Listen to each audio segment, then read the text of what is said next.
તમે ઘણા બધા જ લીડર્સ સાથે વર્ક કર્યું છે, જેમાંના એક છે નરેન્દ્ર મોદી, આપણા પ્રાઇમ મિનિસ્ટર. પછી સુરતના જે આપણા ડાયમંડ કિંગ કહેવાય છે સૌજીભાઈ ધોળકિયા, બાલાજી વેફરના ઓનર ચંદુભાઈ વિરાણી અને દાવત બેવરેજીસના ઓનર ચંદુભાઈ ખાનપરા. એવા તો ઘણા લોકો સાથે તમે સર વર્ક કરેલું છે. તો મારે એ જાણવું છે કે એ લોકોનું માઇન્ડસેટ બીજા લોકો કરતાં શું અલગ છે એમનામાં, કે જે આ લેવલે આજે એ પહોંચી ગયા છે. આ બધામાં મેં એક વસ્તુ જોઈ કે એમને તમારી દ્રષ્ટિએ શું લાગે છે કે ફાઉન્ડર્સ હોય કે સીઈઓ હોય કોઈ કંપનીના, એમને પર્સનલ બ્રાન્ડિંગમાં ઇન્વેસ્ટ કરવું જોઈએ, પર્સનલ બ્રાન્ડિંગ કરવી જોઈએ? સર, તમે પોતે મેડિકલ બેકગ્રાઉન્ડ બિલોંગ કરો છો, તમે બહુ જ સારી પ્રેક્ટિસ કરતા હતા અને એક ટાઈમ એવો તમે તો છોડી દીધું અને પછી તમે ટ્રેન કરવા માંડ્યા એવા બધા બિઝનેસમેન કે જે બહુ જ સક્સેસફુલ છે ઓલરેડી, એક સ્ટેજ પર જેમણે અચીવ કરી લીધું છે, છતાં પણ તમે એ લોકોને ટ્રેન કરતા હતા. તો એ કઈ વસ્તુ હતી તમારામાં કે જે વસ્તુ જેના લીધે તમે બધાને ટ્રેનિંગ આપી શકતા હતા? મેં પોતે હોસ્પિટલ મેનેજમેન્ટના કોર્સિસ બોમ્બેમાં હતો ત્યારે એટેન્ડ કરેલા, કારણ કે હોસ્પિટલ મેનેજર હતો એટલે મારે જાણવું જરૂરી હતું. હમણાં 1 વર્ષ પહેલાં જ મારા ઘરમાં આગ લાગેલી કિચનમાં, રાત્રે 12 વાગે, અને અચાનક અમને ખબર પડી કિચન બળી ગયા પછી. ઓહો. હું જરાય ગભરાયો નહોતો. કે અત્યારે એઆઈનો જમાનો છે, ખાલી એક વાક્યમાં કે એક વસ્તુમાં તમારે એવું કહેવું હોય કે આજના જે ફાઉન્ડર્સ છે કે બિઝનેસ ઓનર્સ છે, તો એઆઈની સાથે તાલ મિલાવતા એવી કઈ પર્સનલ સ્કિલ એમણે ડેવલપ કરવી જોઈએ કે જે હ્યુમન સેન્ટ્રિક હોય? એક વાત તો છે કે એઆઈ જે આવી રહ્યું છે, જે લોકોએ દરેક બિઝનેસમેનને જાણવા દેવું છે, એ ઘણા લોકોના બિઝનેસને બંધ કરાવી દેશે અને ઘણા લોકોની નોકરીઓ જશે. જે રીતે બાયજુ ઝીરો બની ગયું એવી રીતે મારી કંપની બી ઝીરો બની જશે. એટલે એ પહેલાં મેં પાછળ લાગી ને પછી એને, કારણ કે એમાં મને મેઇન તત્વ કહ્યું ને એ વફાદારી. કોઈ કંપનીને વફાદાર નહોતું, બધા પોતાને વફાદાર હતા. મેં સાંભળ્યું હતું કે અનિલ અંબાણી કોર્ટમાં બોલેલા કે મારું દેણું ભરવા માટે હું મારી વાઈફના ઘરેણા વેચું છું. તો એનો મતલબ કે તમે પર્સનલ ફાઇનાન્સને મેનેજ કર્યું જ નથી. તો આ જ નોલેજ અને આ જ ટેકનોલોજી જો તમારી પાસે આજથી 30 વર્ષ પહેલાં હોત તો તમે શું?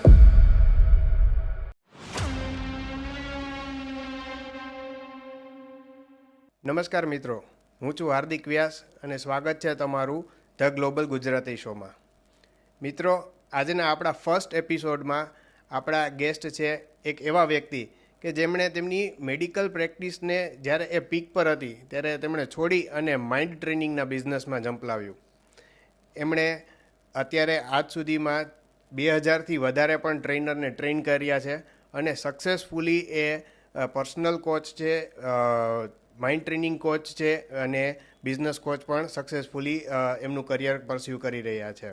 તેમણે 45થી વધારે દેશોની અંદર સેમિનાર અને વર્કશોપ્સ કરેલા છે. ચિત્રલેખાએ જ્યારે 50 વર્ષ કમ્પ્લીટ કર્યા ત્યારે તેમણે ગૌરવવંતા ગુજરાતીઓની એક સ્ટોરી કરેલી, એમાંના એક આ પણ આપણા ગેસ્ટ હતા. એ સિવાય એમની 130 જેટલી બુક લખેલી છે, જેમાંની તેમની મોસ્ટ પોપ્યુલર અને ફેવરિટ બુક જે છે પ્રેરણાનું ઝરણું, તેના ઓથર ડૉક્ટર જીતેન્દ્ર અઢિયા આજે આપણી સાથે છે. સ્વાગત છે doctor Jitendra Adhia. Thank you. Sir, તમે ઘણા બધા જ લીડર્સ સાથે વર્ક કર્યું છે, જેમાંના એક છે નરેન્દ્ર મોદી, આપણા પ્રાઇમ મિનિસ્ટર. પછી સુરતના જે આપણા ડાયમંડ કિંગ કહેવાય છે સૌજીભાઈ ધોળકિયા, બાલાજી વેફરના ઓનર ચંદુભાઈ વિરાણી અને દાવત બેવરેજીસના ઓનર ચંદુભાઈ ખાનપરા. એવા તો ઘણા લોકો સાથે તમે સર વર્ક કરેલું છે. તો મારે એ જાણવું છે કે એ લોકોનું માઇન્ડસેટ બીજા લોકો કરતાં શું અલગ છે એમનામાં કે જે આ લેવલે આજે એ પહોંચી ગયા છે? Very good question. આ બધામાં મેં એક વસ્તુ જોઈ કે એમને શીખવાની તમન્ના ખૂબ હોય છે. શીખવા જ્યાં જરૂર પડે ત્યાં શીખવા જાય છે. બીજું કે ત્વરિત એક્શન લેતા હોય છે અને કોઈ વિચાર ગમી ગયો એટલે તરત એક્શન લેતા હોય છે અને ડિસિપ્લિન લાઈફ જીવતા હોય છે. ઓકે. કોઈ બહાના નહીં, કાંઈ નહીં, એકદમ ડિસિપ્લિન લાઈફ. આ બધી વસ્તુઓ માણસને આગળ લઈ જાય છે. ઓકે. અને હંમેશા આગળ વધવાની તમન્ના, એની ક્વોલિટીથી સંતોષ નહીં, હજી સારી ક્વોલિટી, હજુ આગળ વધવાનું, જેને અમે ગ્રોથ માઇન્ડસેટ કહીએ છીએ. આ બધામાં મેં જોયું કે ગ્રોથ માઇન્ડસેટ જબરદસ્ત હોય છે અને એટલા માટે પ્રગતિ કરી અને કરી રહ્યા છે બધા લોકો, હજુ પણ અટક્યા નથી બધા. એને હું ઘણા વર્ષોથી જાણું છું બધાને અને એમને ઓબ્ઝર્વ કરું છું કે કઈ ક્વોલિટી છે કે એમને આગળ લઈ ગયો. ઓકે. અને ખાસ કરીને એમનો આત્મવિશ્વાસ એ બી એક જબરદસ્ત. આ બધા તમે નામ દીધા એ બધાનો આત્મવિશ્વાસ જબરદસ્ત હોય છે અને જીવનમાં સફળ થવા, બિઝનેસને આગળ લઈ જવા પણ જરૂરી હોય છે. કોઈ પણ વ્યક્તિને ગ્રોથ માઇન્ડસેટ ડેવલપ કરવું છે બિઝનેસ માટે, એ કેવી રીતે પોતાનું માઇન્ડસેટ? એ તો પહેલાં સમજવું પડે કે ગ્રોથ માઇન્ડસેટ આપણા માટે કેટલું ઇમ્પોર્ટન્ટ છે અને કોઈની પાસેથી શીખવું પડે કે ભાઈ ગ્રોથ માઇન્ડસેટ એટલે શું. ગ્રોથ માઇન્ડસેટ એટલે નવું આગળ વધતું જ રહેવું, શારીરિક રીતે, માનસિક રીતે, ફાઇનાન્શિયલી, રિલેશનશીપમાં બધું. અને આપણી ક્વોલિટીને ઇમ્પ્રૂવ કરતી જવાની, જે બી ક્વોલિટી હોય. અને જેમ જેમ તમારી ક્વોલિટી ઇમ્પ્રૂવ કરો એમ એમ તમારા ગ્રોથ થાય બધી રીતે. એટલે બેઝિકલી આપણે ચેક એન્ડ ચેઇન ટેકનિક, હું કરતો નાનો હતો ત્યારે. હું તો રાજકોટના એક પતરાના ઘરમાં રહેતો હતો, અભણ મા બાપને ત્યાં રહેતો હતો, પણ મારો ગ્રોથ માઇન્ડસેટ હતો. હું હંમેશા ચેક કરતો મારામાં શું ઇમ્પ્રૂવ કરવા જેવું છે અને એના ઉપર હું ફોકસ કરીને કોઈની સલાહ લઈને મારી જાતને ઇમ્પ્રૂવ કરતો હતો. બરોબર છે. તો જો તમે આ ચેક એન્ડ ચેઇન ટેકનિક વાપરો કે તમારામાં જે કમિયા છે એ બધીને ચેક કરો અને એને ચેન્જ કરવા માટે તમે રસ્તાઓ અપનાવો, કોઈનું ગાઈડન્સ લો, વાંચો, યુટ્યુબના વિડીયો જો કાંઈ બી કરો અને જે તમને સારું લાગે અપનાવો, એટલે ઓટોમેટિકલી તમારો બધી રીતે ગ્રોથ થાય અને એ ગ્રોથ પછી તમારા બિઝનેસમાં પણ દેખાવાનો છે. તો this is how it works. Okay sir, તમે પોતે મેડિકલ બેકગ્રાઉન્ડ બિલોંગ કરો છો, તમે બહુ જ સારી પ્રેક્ટિસ કરતા હતા અને એક ટાઈમ એવો તમે તો છોડી દીધું અને પછી તમે ટ્રેન કરવા માંડ્યા એવા બધા બિઝનેસમેન કે જે બહુ જ સક્સેસફુલ છે ઓલરેડી, એક સ્ટેજ પર જેમણે અચીવ કરી લીધું છે, છતાં પણ તમે એ લોકોને ટ્રેન કરતા હતા.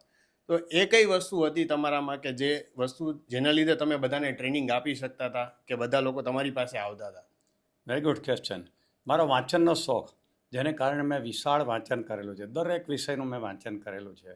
બિઝનેસનું વાંચન કરેલું છે, મેનેજમેન્ટની બુક્સ વાંચેલી છે. મેં પોતે હોસ્પિટલ મેનેજમેન્ટના કોર્સીસ બોમ્બેમાં હતો ત્યારે એટેન્ડ કરેલા. મારી પાસે મેનેજમેન્ટની એક ડિગ્રી હતી, કારણ કે હોસ્પિટલ મેનેજર હતો એટલે મારે જાણવું જરૂરી હતું. તો આ બધું હતું. અને જેમ જેમ હું ફેમસ થતો ગયો એમ બિઝનેસમેનો મારી પાસે આવતા ગયા કે તમે અમને હેલ્પ કરો કે અમારા બિઝનેસને કેમ નેક્સ્ટ લેવલ પર લઈ જવો. અને એમાં બેઝિકલી તો પહેલાં હું માઇન્ડ પાવર જ શીખવતો હતો કે તમે માઇન્ડ પાવરનો ઉપયોગ કરીને નેક્સ્ટ લેવલ પર જઈ શકો.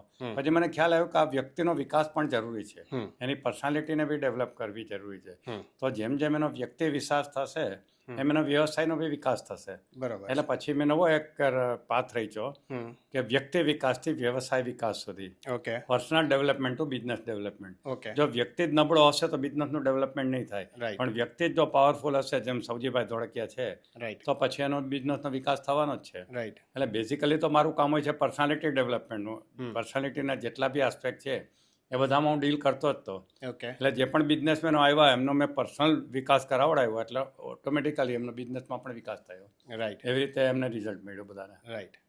સર, તમે 65 યર્સની એજે એક પાયલટની ટ્રેનિંગ લીધી અને પ્લેન ઉડાડવાનું શીખ્યા.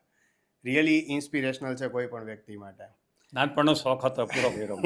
શોખથી જ કર્યો છે. જ્યારે કોઈ પણ પાયલટ પ્લેન ઉડાડે છે ત્યારે એક એમનું ચેકલિસ્ટ ફોલો કરતા હોય છે. એન્જિન સ્ટાર્ટ કરતા પહેલાં એક ચેકલિસ્ટ હોય છે, જે મોટું ચેકલિસ્ટ હોય છે, રાઈટ? તો શું કોઈ બિઝનેસમાં બી આવું ચેકલિસ્ટ હોઈ શકે કે બિઝનેસમેનને સફળ થવું છે તો એમને શું એવા ચેકલિસ્ટ? બેઝિકલી તો નવું બિઝનેસ સ્ટાર્ટ કરવો હોય તો આ બધું ચેકલિસ્ટ ફોલો કરવું પડે છે. ઓકે. કે કયો બિઝનેસ કરવો છે, ક્યાં કરવો છે, કઈ પ્રોડક્ટ લાવવી છે માર્કેટમાં, એની માર્કેટ રિસર્ચ કરવી પડે કે એની ડિમાન્ડ છે કે નહીં, એનો ભાવ રિઝનેબલ છે કે નહીં, ક્વોલિટી રિઝનેબલ છે કે નહીં, એમ આખું ચેકલિસ્ટ કર્યા પછી જ કોઈ ડિસિઝન કે પેલો લેવાય. ઓકે. જે તે મુકેશભાઈ અંબાણીએ કર્યું, જીઓની કાફી રિસર્ચ કરી યસ. અને પછી જીઓ માર્કેટમાં લાવ્યા ને એવું લાવ્યા રાઈટ કે બધાને અંફાવી દીધા. પેલા બધાને એમણે બહુ બધું હોમવર્ક કરેલું, એમના છોકરાઓએ કરેલું. મેં મુકેશભાઈનો ઇન્ટરવ્યૂ વાંચેલો ક્યાંક યસ કે એમને છોકરાઓને બધી છૂટ આપેલી અને એની જે નેક્સ્ટ જનરેશન છે એ બધાએ ખૂબ હોમવર્ક કરેલું, ચેકલિસ્ટ બનાવેલું, બધું એને ટેસ્ટ કર્યું માર્કેટમાં રાઈટ અને પછી એને જીઓ બિગ વેમાં લાવી દીધું. કરેક્ટ. તો એ રીતે દરેક બિઝનેસમાં પણ હોય જ છે એ રીતે. ઓકે. તો તમે જેમ પર્સનાલિટી ડેવલપમેન્ટનું કીધું તો એ જે ચેકલિસ્ટ પ્રમાણેની જ વાત કરીએ તો કોઈ પર્સનાલિટી, કોઈ વ્યક્તિને બિઝનેસ ઓનર છે એને પોતાની પર્સનાલિટી ડેવલપ કરવી છે તો એ કેવી રીતે કરી શકે? બિલકુલ, મેં કહ્યું ને ચેક એન્ડ ચેઇન ટેકનિક. ઘણીવાર તો સામેવાળા ચેક કરે. દાખલા તરીકે હું પહેલાં સુરત પ્રોગ્રામ કરવા જતો, જ્યારે સૌજીભાઈ ગોવિંદભાઈ મારા સ્ટુડન્ટ હતા, તો એમની સાથે મારે હળવા મળવાનું બહુ થાય. તો મેં એક વાત જોઈ કે 5-5 કરોડના ડોનેશન આપતા પણ સ્ટેજ ઉપરથી બોલવાનું કે તો બોલી નહોતા શકતા. રાઈટ. એટલે એને એ જે પબ્લિક સ્પીકિંગની આર્ટ હતી એ નહોતી. રાઈટ. એટલે મેં બધાને કીધું યાર આ તો કેવી રીતે ચાલે, તમે 5 કરોડનું ડોનેશન આપી શકો અને 5 મિનિટ બોલી કેમ ના શકો? ચાલો આપણે પબ્લિક સ્પીકિંગના ક્લાસ કરીએ. તો મેં બધાને ભેગા કરીને 2 દિવસની પબ્લિક સ્પીકિંગની એ જમાનામાં ટ્રેનિંગ આપેલી, આજથી 20-25 વર્ષ પહેલાં. રાઈટ. એક હોટલના બેન્ક્વેટ રૂમમાં. રાઈટ. આ ઘણા બધા હીરાના બિઝનેસમેનોને. રાઈટ. અને હવે જુઓ બધા કેટલા સરસ પબ્લિક સ્પીકર બની ગયા છે. એટલે એ બહુ જરૂરી છે. એવી રીતે જે પણ ખામી હોય, દાખલા તરીકે કોઈને નેટવર્કિંગ ના આવડતું હોય રાઈટ. અને તમે બિઝનેસમાં આવો, હમ. તમારી ગમે એટલી સારી પ્રોડક્ટ હોય, હમ. પણ જો તમે નેટવર્કિંગ નહીં કરી શકો તો Right. બિઝનેસ આગળ નહીં વધે. આજકાલ તો નેટવર્કિંગનો જમાનો છે. રાઈટ એટલે એ શીખવે છીએ. પર્સનાલિટીનો જ એક પાર્ટ છે Right. કે કેવી રીતે કોઈની સાથે દોસ્તી કરવી, કેવી રીતે નિભાવવી, કરેક્ટ. રિલેશન કેવી રીતે મેન્ટેન કરવા. એ Correct. તો ગોવિંદભાઈ ને સૌજીભાઈ ધોળકિયા પાસેથી શીખવા જેવું છે. જબરદસ્ત એનો માર્ટ છે. Right. કોઈને પણ પેલું કરી દે, જીતી લે. મન જીતવાની કળા એ બેયને બહુ સરસ આવડે છે. મેં જોયું યસ. સેમ મોદી સાહેબને બી બહુ સરસ આવડે છે આ વાતો. રાઈટ. તો એ જ વાત ઉપર મારે નેક્સ્ટ ક્વેશ્ચન એવો થાય કે જેમ તમે કીધું એમ કે પર્સનાલિટી ડેવલપમેન્ટ જરૂરી છે, એ જ રીતે આજના સમયમાં બધું ડિજિટલ છે, બધા જ બિઝનેસ ઓનલાઈન છે, મોસ્ટલી બધું ઇન્સ્ટાગ્રામ, ફેસબુક ઉપર માર્કેટિંગ, સોશિયલ મીડિયા માર્કેટિંગ ચાલે છે. અમે પણ ત્યાં જ કરીએ છીએ. રાઈટ. તો તમારી દ્રષ્ટિએ શું લાગે છે કે ફાઉન્ડર્સ હોય કે સીઈઓ હોય કોઈ કંપનીના, એમને પર્સનલ બ્રાન્ડિંગમાં ઇન્વેસ્ટ કરવું જોઈએ, પર્સનલ બિલકુલ બ્રાન્ડિંગ કરવું કરવી જોઈએ. જોઈએ? બિલકુલ કરવું જોઈએ. ટાટા કંપનીમાં એક જ માણસને લોકો ઓળખે છે, એ રતન ટાટાને. બીજાને કોઈ નથી ઓળખતો. રતન ટાટાનું પર્સનલ બ્રાન્ડિંગ કેટલું જોરદાર હતું. હમ. હરે કૃષ્ણ એક્સપોર્ટમાં આખી દુનિયા સૌજીભાઈ ધોળકિયાને જ ઓળખે છે. રાઈટ. બાલાજી વેફરમાં ચંદુભાઈ વિરાણીને જ બધા ઓળખે છે. રાઈટ. તો પર્સનલ બ્રાન્ડિંગ બહુ જ જરૂરી છે. હમ. કારણ કે એક વિશ્વાસનું વાતાવરણ ઊભું કરે હમ. અને એ પર્સનલ બ્રાન્ડિંગ એને બહુ જ હેલ્પ કરે. એટલે નેચરલી એને એના ઉપર ધ્યાન આપવું જોઈએ. મારી પાસે હમણાં 2-3 બિઝનેસમેનનું મેન્ટરિંગ ચાલે છે. ઓકે. એમનું હવે અમે પર્સનલ બ્રાન્ડિંગ કરવા ઉપર જ અમે આખું પ્લાનિંગ કરીએ છીએ ઓકે. કે તમને કેવી રીતે હીરો બનાવી દેવા, એટલે Okay. કંપની તમારા નામે કેવી રીતે ઓળખાશે ઓકે. એના ઉપર છે.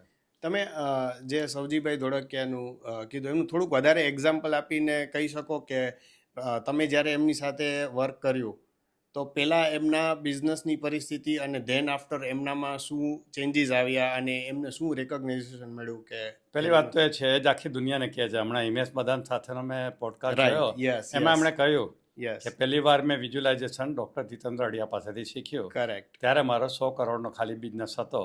અત્યારે 15,000 કરોડનો છે. રાઈટ. અને મારા ગોલ ફિક્સ છે કે આટલા સાલમાં અહીં સુધી પહોંચવું ને આટલા સાલમાં અહીં સુધી પહોંચવું.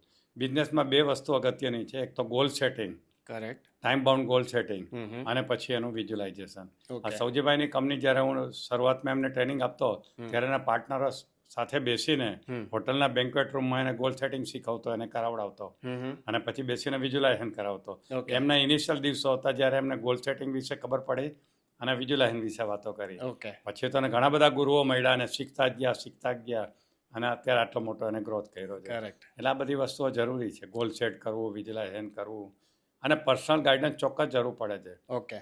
અને એ લોકો સાથે તો હું એટલો બધો હળીમળી ગયો હતો કે મોટે ભાગે સુરત આવે એટલે એમના ઘરે જ મારે ઉતરવાનું થતું, સૌજીભાઈ ધોળકિયા કે ગોવિંદભાઈ ધોળકિયાના ઘરે. રાઈટ. એટલે અમારે ક્લાસરૂમથી બહારનો બી રિશ્તો બંધાઈ જતો અને એને કારણે અમારે ઘણો બધો ફાયદો થતો હતો. એમના કાકા જે ગોવિંદભાઈ ધોળકિયા અત્યારે રાજ્યસભાના મેમ્બર છે, એનો બી એટલો જ બિઝનેસ છે 15,000 કરોડનો.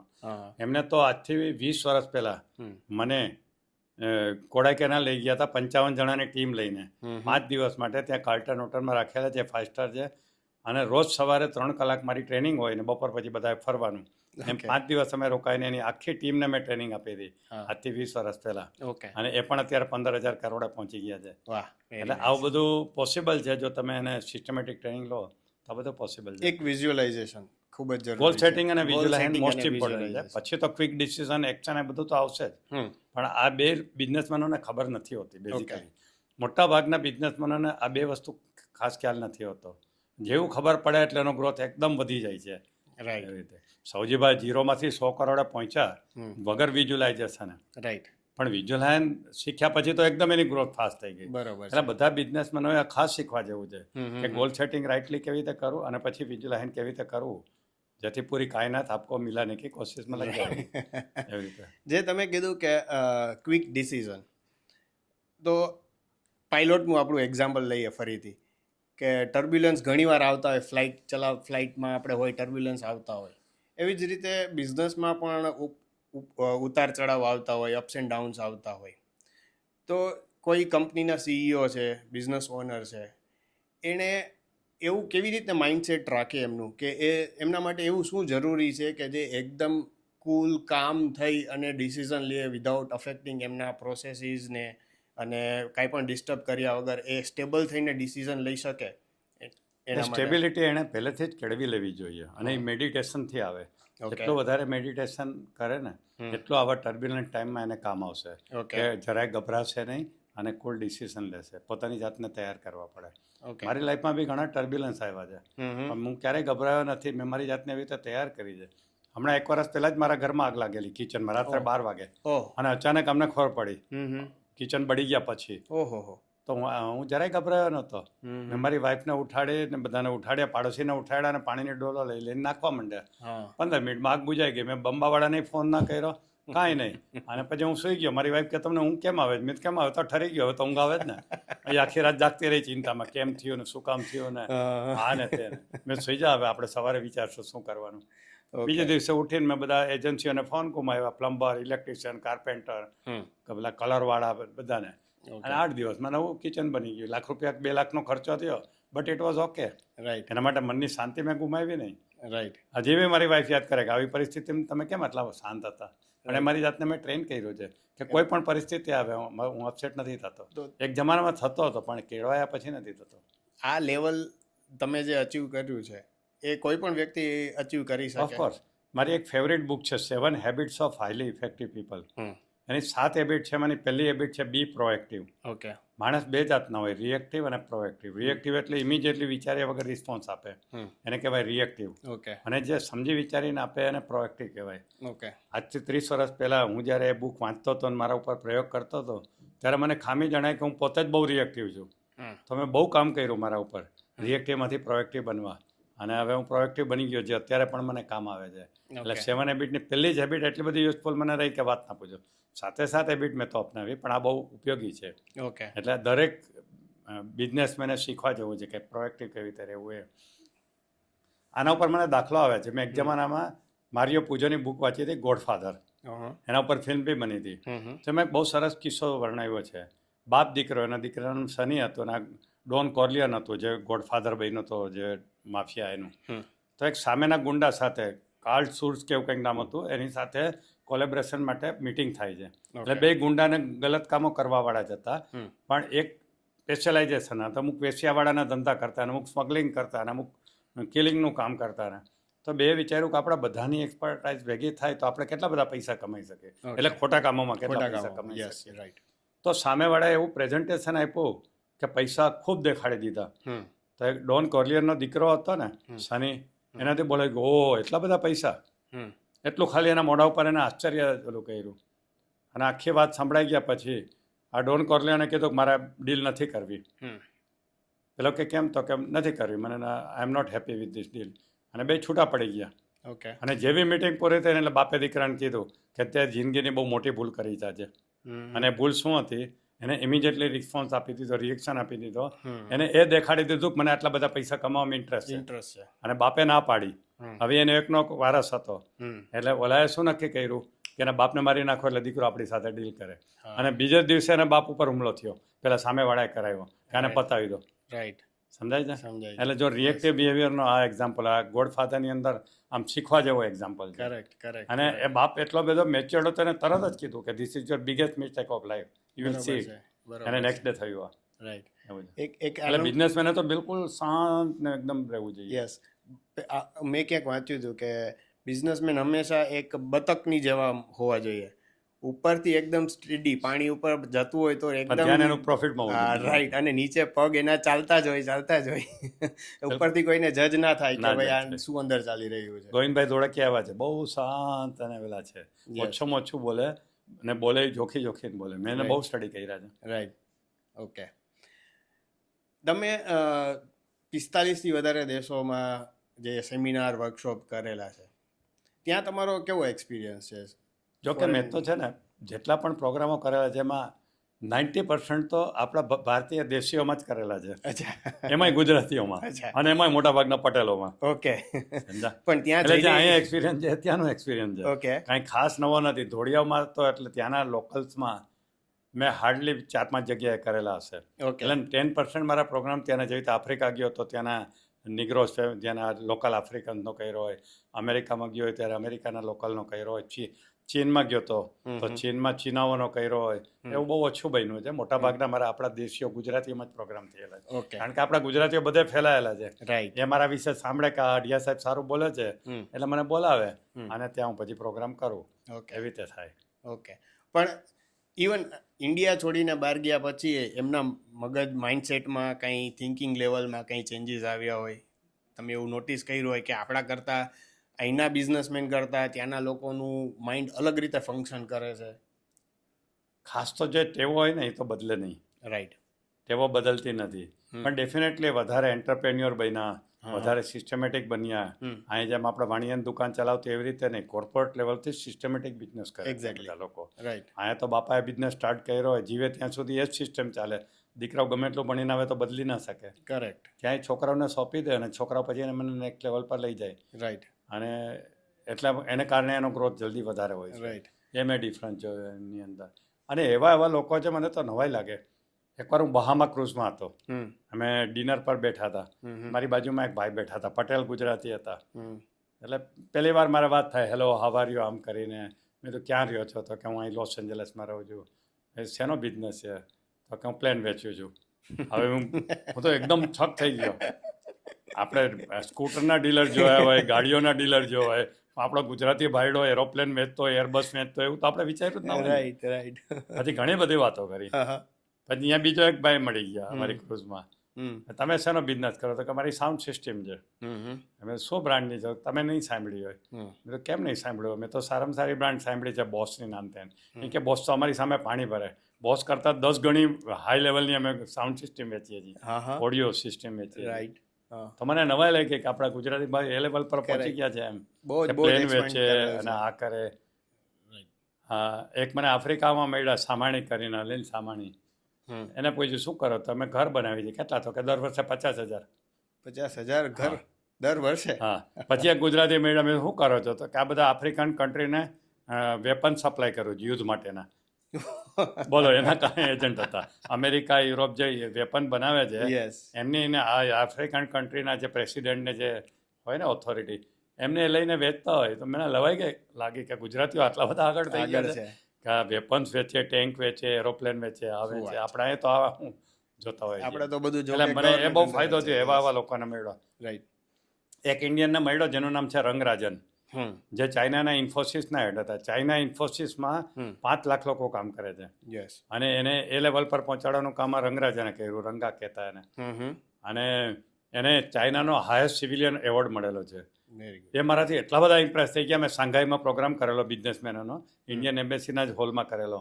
ઓકે. તો મને બીજો દિવસે જબરદસ્તી મને કે તમે આવવાના હો મારા કેમ્પસમાં. પણ મારે બીજે દિવસે શાંઘાઈથી બેજિંગની પેલી ટ્રેન બુક થઈ ગઈ હતી, બુલેટ ટ્રેન, એટલે ના જઈ શક્યો.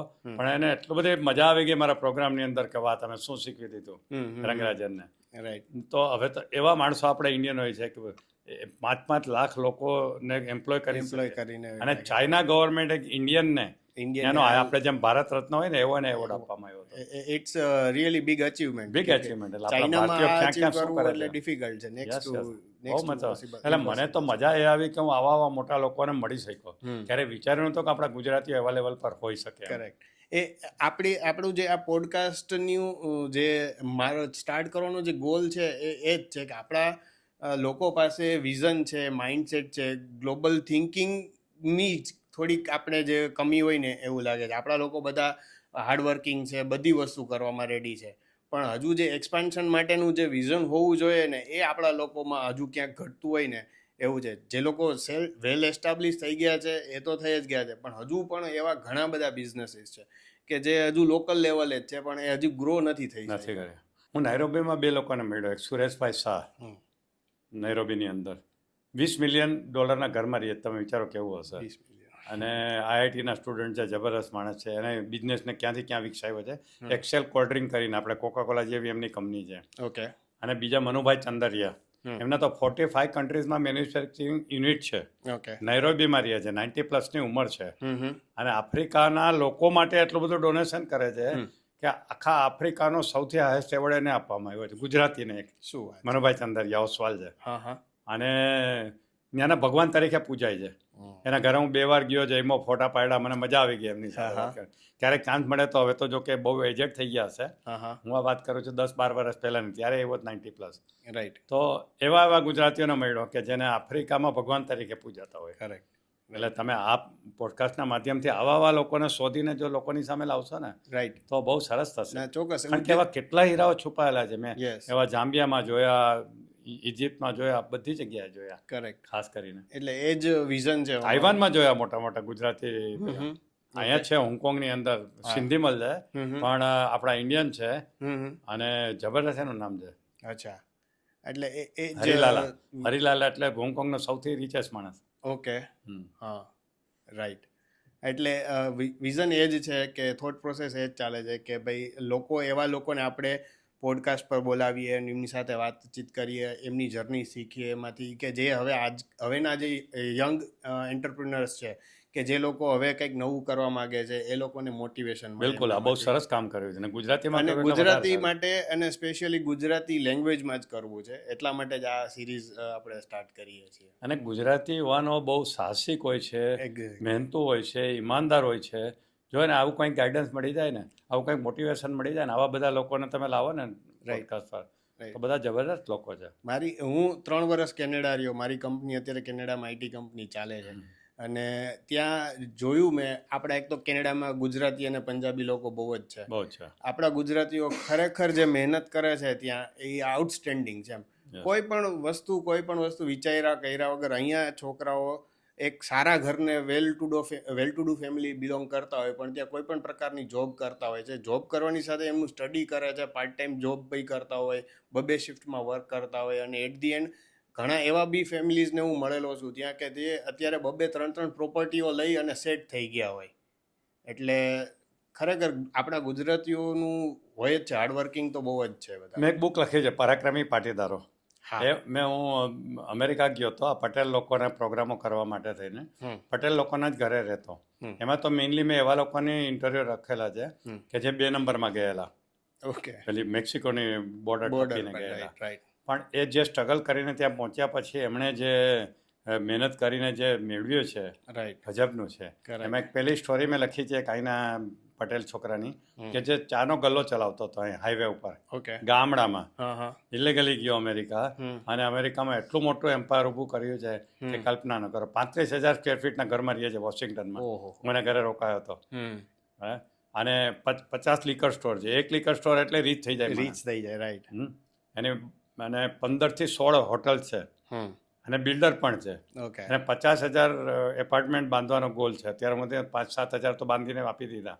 તો આટલું મોટું સાહસ કર્યું, અહીં ચા વેચતો હતો. રાઈટ. એટલે આવા ગુજરાતી સાહસિકો છે કે જે ક્યાં ને ક્યાં પહોંચી જાય. કરેક્ટ. અને આ બધા જો લોકોની સામે આવે, લોકોને પ્રેરણા આપે, તો ગુજરાતની ઘણી બધી. એટલે જ આપણે ચેનલનું નામ પણ ધ ગ્લોબલ ગુજરાતી રાખેલું છે. બહુ સરસ. કે જે ગુજરાતી છે, ગ્લોબલ લેવલે જવું છે, કે મગજમાં એમનું માઇન્ડસેટ અથવા ઓલરેડી પહોંચી ગયા છે, અથવા તો ઓલરેડી પહોંચી ગયા છે. એ બધા જ લોકો આપણે ગ્લોબલ ગુજરાતી કહીએ છીએ. બીજું સર, મેં એક એ વસ્તુ પણ ઓબ્ઝર્વ કરી કે આપણા બિઝનેસીસમાં અને ત્યાંના બિઝનેસીસમાં મારી દ્રષ્ટિએ મેં જે જોયું હોય ને, લાઈક આપણા બિઝનેસ ઓનર્સ ટેકનોલોજીને હજુ એટલું બધું એડપ્ટ નથી કરતા. જે વેલ એસ્ટાબ્લિશ પ્લેયર્સ છે એ લોકો કરે છે, દેટ ઇઝ ગુડ. બટ જે મિડ લેવલના બિઝનેસ એન્ટરપ્રિનર્સ છે, SME લેવલના છે ઘણા લોકો, એ લોકો ટેકનોલોજીને હજુ એટલું બધું નથી જોતા. ત્યાંના લોકો ટેકનોલોજીને એઝ એક મશીન, આપણે કે મશીનરીને જેમ ઇન્વેસ્ટમેન્ટ તરીકે જોઈએ છે, એવી રીતે સોફ્ટવેર ટેકનોલોજીને એ લોકો એક ઇન્વેસ્ટમેન્ટ તરીકે જોવે છે. આપણા લોકોમાં હજુ એડેપ્ટેશન નથી આવતું. અને ક્યાંક ને ક્યાંક એવું પણ થઈ રહ્યું છે કે કોઈ બિઝનેસ ઓનર્સ છે કે એન્ટરપ્રિનર્સ છે, એ ટેકનોલોજી લાવે છે, ઇન્ટ્રોડ્યુસ કરે છે એમની કંપનીમાં, તો એમનો સ્ટાફ એમને સપોર્ટ નથી કરતો, કે પછી એ એડેપ્ટેશન નથી લાવતા. એમને ઇન્સિક્યોરિટી ફીલ થાય. મને યાદ છે આજથી વર્ષો પહેલાં. કરેક્ટ. LICની અંદર જ્યારે કમ્પ્યુટર આવવાના હતા અને જ્યારે વાત નીકળી ત્યારે LICએ જબરદસ્ત વિરોધ કરેલો. યસ. તમારા કાકા જ હતા આનંદભાઈ, Yes. એ ત્યારે હતા ત્યારે એટલા Right. બધા ગુસ્સામાં હતા કે એલઆઈસી શું કરી રહ્યા છે, અમને Right. બધાને રસ્તા ઉપર મૂકી દેશે, આમ કરી દેશે Yes. કરીને Right. સમજ્યા વગરનો વિરોધ હતો. હડતાલ પાડો અને કાળો દિવસ ઉજવો ને Right. હવે કોઈ વિચારી શકે કે કમ્પ્યુટર વગર એલઆઈસીની શું હાલત શું થઈ હોત? હાલત થઈ હોય. એ જે ત્યારે બેન્કિંગ સેક્ટરમાં કમ્પ્યુટર આવ્યું ત્યારે બેન્કિંગ સ્ટાફે બી વિરોધ કરેલો છે ને? Yeah. અત્યારે અમારે કોર્પોરેશનમાં બી કમ્પ્યુટર થવા માંડ્યું ત્યારે અમદાવાદ કોર્પોરેશનના સ્ટાફે બી વિરોધ કરેલો કે શું જરૂર છે. Right. પણ જો અત્યારે કેટલું બધું ઉપયોગી છે. આ તો મોદી સાહેબના દબાણથી બધું આવ્યું, નહીં તો ના આવી શકે. Right. એટલે એ તો છે કે આપણે કમ્પ્યુટરને અથવા તો નવી ટેકનોલોજીને ઓલવેઝ રેજિસ્ટ કરી છે અને એને કારણે કદાચ આપણે આટલા પાછળ છીએ.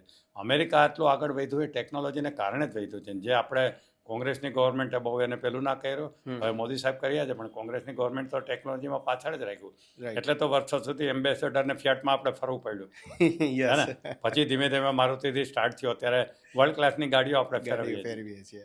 એટલે ટેકનોલોજી તો ચાહે દેશ હોય, પર્સનલ હોય કે બિઝનેસ હોય, બધે વાપરવી પડે.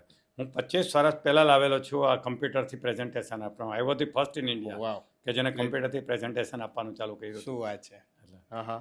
હજી બી મારું વિડીયો ઇન્ટ્રોડક્શન હોય છે જે બધા ટ્રેનરોએ હજી નથી બનાવ્યું. Yes. હું 25 વર્ષથી મારું વિડીયો ઇન્ટ્રોડક્શન છે માર્કેટમાં. Yeah. એટલે હું તો પહેલેથી જ ટેકનોલોજી માટે પ્રો છું.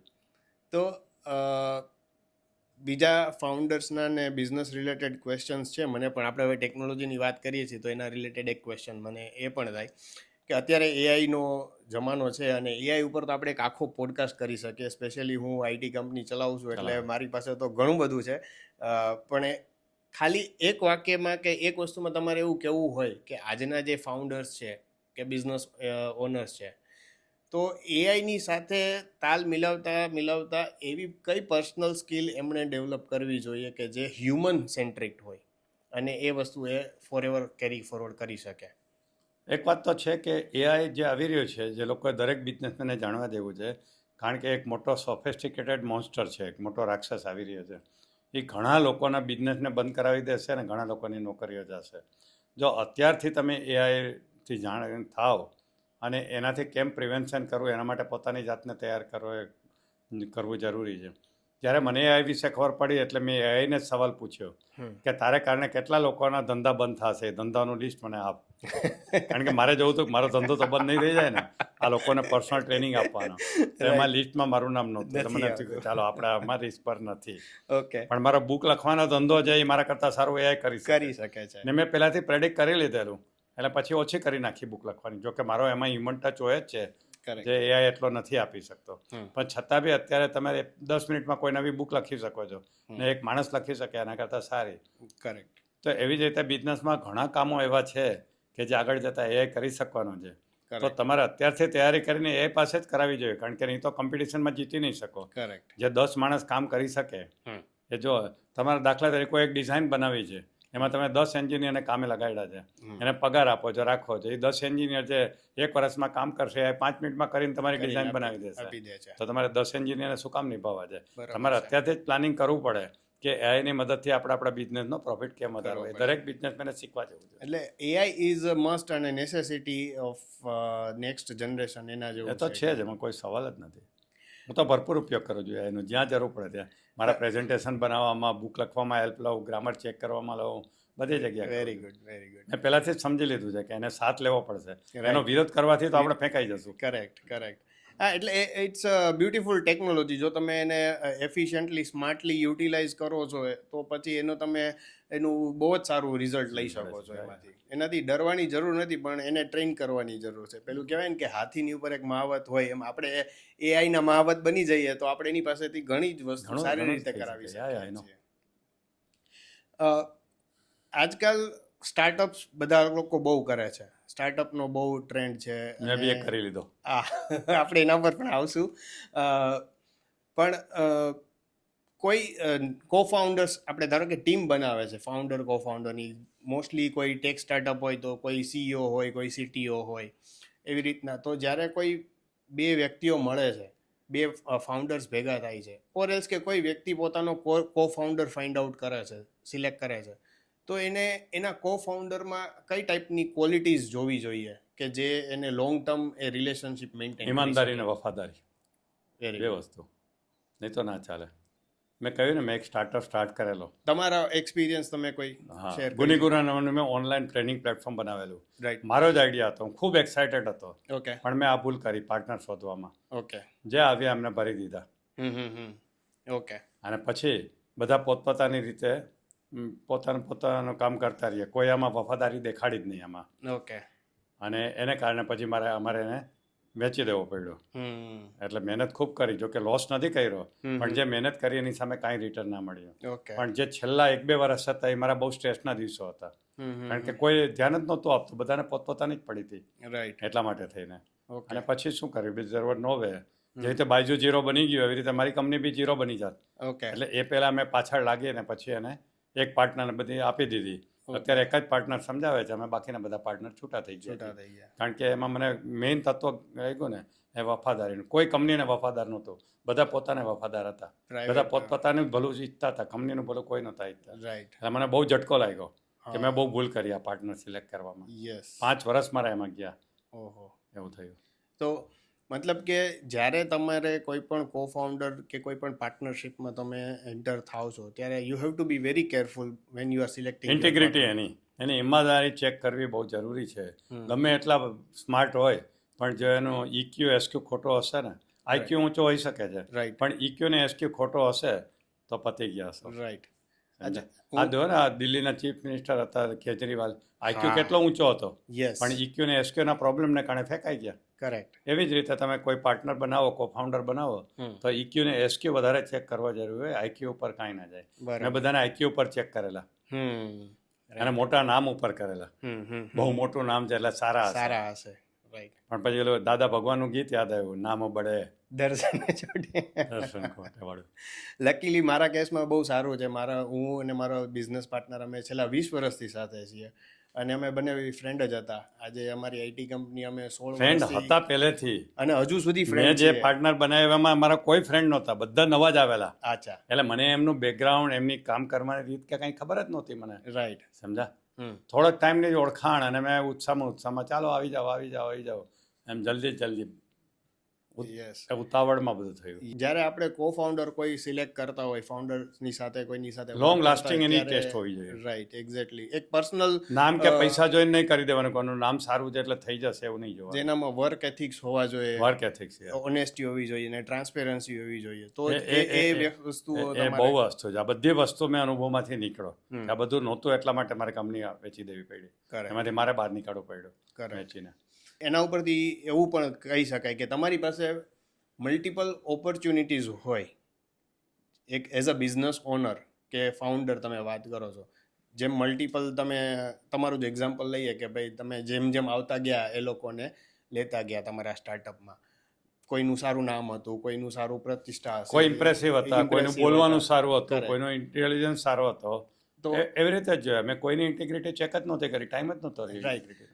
તો એમાં એક એવી કળા પણ, ટેલેન્ટ હોવી જોઈએ તમારી પાસે કે તમને ના કહેતા પણ આવવું જોઈએ. એ તો છે જ. એના માટે તમારું શું કહેવું છે? કે બિલકુલ ના કહેતા આવડવું જ જોઈએ, જે હું નહોતો શીખો. કેમ કે મલ્ટિપલ ઓપોર્ચ્યુનિટીઝ હોય, કોઈ ફાઉન્ડર છે એમની પાસે મલ્ટિપલ ઓપોર્ચ્યુનિટીઝ છે અને બધી જ પરસ્યુ કરવાની લ્યુક્રેટિવ ઓપોર્ચ્યુનિટીઝ હોય. આજે હું બિઝનેસ ઓનર છું, મારી પાસે 5-6 ઓપોર્ચ્યુનિટીઝ દેખાય છે, આ પણ સારી છે, પેલી પણ સારી છે. મારે કેવી રીતે ડિસાઈડ કરવું કે હું આમાંથી બેસ્ટ ચૂઝ કરું? એ માઇન્ડસેટ ડેવલપ કરવા માટે મારી પાસે શું સ્કિલ્સ કે ટેલેન્ટ હોવી જોઈએ? હમણાં મારો જ એક્ઝામ્પલ આપો. આજથી 3 મહિના પહેલાં મારો એક સ્ટુડન્ટ, મહારાષ્ટ્રીયન સ્ટુડન્ટ, જેને મારો ટ્રેનથી ટ્રેનર કરેલો પ્રોગ્રામ, એ મોટો ટ્રેનિંગનો પ્રોજેક્ટ લઈને મારી પાસે આવ્યો. મને કે સાહેબ તમને મળવું છે ને તમારી સાથે વાત કરવી. મને ખબર નહીં શું વાત કરશે, તો આવ્યો એક મોટી ઓફર લઈને, એક મોટો બિઝનેસ પ્લાન લઈને, જેમાં લાખો કરોડો રૂપિયા કમાઈ શકાય. ટ્રેનિંગનું જ ફિલ્ડ, એટલે મારા જ ફિલ્ડનું. અને એને ખબર હતી કે મારી મોટી બ્રાન્ડ છે, એટલે જો આ કન્સેપ્ટ સાથે જો મોટી બ્રાન્ડ જોડાય તો આપણે જલ્દી બિઝનેસમાં આગળ વધીએ. અને મારા ગુજરાતના રિલેશન, આ તે બધું આખો સાંભળીને મને કે કેવું લાગ્યું? મેં સરસ છે પ્રોજેક્ટ. કે તમે જોડાવ છો? મેં ના. મને કે કેમ નથી જોડાતા? મેં મારા પૈસા નથી કમાવા. એ કે પહેલાં ગુજરાતી મેળ્યો જેમ કે મારા પૈસા નથી કમાવા. મને કે કેમ નથી કમાવા? મેં મારે જેટલા જોયા એટલા કમાઈ લીધા છે, મારે હવે સ્ટ્રેસ ઊભા નથી કરવા. થેન્ક યુ વેરી મચ, તારો પ્રોજેક્ટ સારો છે, મારા આશીર્વાદ છે, પણ હું આમાં ક્યાંય પાર્ટિસિપેટ નહીં કરું. કરું. પતી ગયું. રાઈટ. અત્યારે મેં હમણાં એક નવો પ્રોજેક્ટ સ્ટાર્ટ કર્યો એડલેસ બોડીવાળો, યસ. તમને ખ્યાલ છે? તો એડલેસ બોડી મેં જોઈન કર્યો તે દિવસે જ કહી દીધું હું એક જ વર્ષ આની સાથે છું તમારી સાથે, પછી હું ફ્રી થવાનો છું. હું ક્યાંય સાઇન નહીં કરું, ક્યાંય પાર્ટનર નહીં બનું. મારો જૂનો એક્સપિરિયન્સ છે, મેં તો ક્યાંય પાર્ટનર નહીં બનું કોઈ ભાગીદારીમાં, કારણ કે મને નથી મજા આવતી એમાં. અને બીજું કે મારો સબ્જેક્ટ અમારો આનાથી વધારે પ્રી સબ્જેક્ટ તૈયાર છે, પતંજલિ યોગસૂત્ર. આ એડલેસ બોડી તો મારા બેનિફિટ માટે મેં કર્યો કે હું હેલ્થનું વધારે નોલેજ લઉં ને મારી બોડી એડલેસ બનાવું. મારો એમાં સેલ્ફિશ ઇન્ટરેસ્ટ હતો કે એ બાને હું આટલું બધું શીખો અને મારા ઉપર હું એક્સપેરિમેન્ટ કરું છું. એટલે મેં ડે 1થી કહી દીધું છે કે 1 વર્ષ પછી હું તમારી સાથે નથી, તમે મારી આશા ન રાખતા, તમે તમારી જાતને તૈયાર કરી લેજો. ઓકે. થોડુંક અને હવે 1 વર્ષ પૂરો થવા આવ્યો એટલે હવે હું 2-4 દિવસમાં કહી દઈશ કે થેન્ક યુ વેરી મચ, હવે મારો નેક્સ્ટ પ્રોજેક્ટ પતંજલિ યોગસૂત્ર. ના પાડવાનું શીખી ગયો હવે હું. બંને પ્રોજેક્ટ વિશે થોડુંક ડિટેલમાં તમે કહી શકશો? એડલેસ બોડી છે બેઝિકલી દરેક માણસ યંગ રહેવા માંગે છે. ઓકે. પણ મોટાભાગના લોકો યંગ દેખાવાની કોશિશ કરે છે, અંદરથી યંગ નથી હોતા. ઓકે. એડલેસ બોડી એટલે તમારી લાઈફસ્ટાઈલ એવી હોવી જોઈએ કે તમારા શરીરને ઓછામાં ઓછું નુકસાન થાય અને તમે નિરોગી રહ્યો, એટલે કે એજલેસ રહ્યો. બરાબર. આપણે 3 એજ હોય છે, એક કેલેન્ડર એજ, મેન્ટલ એજ ને બાયોલોજિકલ એજ. કેલેન્ડર એજને તમે બદલી ના શકો, પણ મેન્ટલ એજને તમે વધતી રોકી શકો ને બાયોલોજિકલ એજ એટલે શરીરની એજને રોકી શકો, પાછળ બી લઈ શકો. ઓકે. પણ એના માટે તમારે કરેક્ટ લાઈફસ્ટાઈલ જીવવી પડે. તો એ લાઈફસ્ટાઈલ કેવી હોવી જોઈએ, તમારું મેન્ટલ પ્રોગ્રામિંગ કેવું હોવું જોઈએ, એ બધું શીખવવા માટે અમે પ્રોજેક્ટ સ્ટાર્ટ કરેલો છે એજલેસ બોડી, જે હવે 1 વર્ષ પૂરો થવા આવ્યો છે, એટલે હવે મારે છોડવાનો ટાઈમ આવી ગયો છે. હવે મારો જે નેક્સ્ટ પ્રોજેક્ટ છે કે પતંજલિ યોગસૂત્ર. મેં જોયું કે ભગવદ્ ગીતા જેટલી સમાજ માટે અને દેશ માટે ઉપયોગી છે, એટલું જ ઉપયોગી એક શાસ્ત્ર છે પતંજલિ યોગસૂત્ર. પણ ભગવદ્ ગીતાને જેટલું માઇલેજ મળ્યું છે, જેટલું પબ્લિસિટી મળી છે, એટલી આને નથી મળી. ઓકે. કોઈ જાણતું જ નથી એના વિશે થઈને. તો મેં વિચાર્યું કે મને ચેલેન્જ ઉપાડવી બહુ ગમે, તો જે વસ્તુ કોઈ નથી કરી એ મારે કરવી. જોકે ઘણાએ મહેનત કરી છે, હજુ પણ 0.001% લોકોએ આ નામ સાંભળ્યું છે પતંજલિ યોગસૂત્ર શું છે. ઓકે. જે લોકો એમાં કામ કરે છે એના સિવાય બીજા સામાન્ય પ્રજાને ખબર જ નથી. મેં જેમ માઇન્ડ પાવરનું નોલેજ દુનિયામાં ફેલાયું, અમે અમારો નેક્સ્ટ પ્રોજેક્ટ છે પતંજલિ યોગસૂત્રનું નોલેજ દુનિયામાં ફેલાવવું મારે. અને ઘરે ઘરે જેમ ભગવદ્ ગીતા હોય છે ને એમ પતંજલિ યોગસૂત્ર એના ઘરમાં હોવું જોઈએ, એ મેં ચેલેન્જ તરીકે લીધું છે. એટલે એના ઉપર અને મેં જોયું કે આ બિયોન્ડ માઇન્ડ પાવર છે. હું 30 વર્ષથી માઇન્ડ પાવર શીખું છું, પણ એ માઇન્ડ પાવરની બધા બેનિફિટ તો આમાં છે, પણ એનાથી ઘણું બધું છે. એટલે મેં કીધું કે હવે માઇન્ડ પાવર બહુ કરી લીધું, હવે બિયોન્ડ માઇન્ડ પાવર ઉપર જાઉં કે જે જબરદસ્ત છે. એટલે મેં આ સબ્જેક્ટને લીધો છે ને મારો પ્લાન છે કે મે મહિનામાં હું સ્ટાર્ટ કરી દઈશ એને બિગ વેમાં. એટલે આવા પ્રોગ્રામો થશે, પોડકાસ્ટ થશે, મારી બુક્સ આવશે માર્કેટમાં, બધું જ થઈ જશે. મે મહિના પછી હવે આખી જિંદગી સુધી પતંજલિ યોગસૂત્ર, એ પણ સેવા ભાવથી, કોઈ પૈસા કમાવાની ઈરાદાથી નહીં.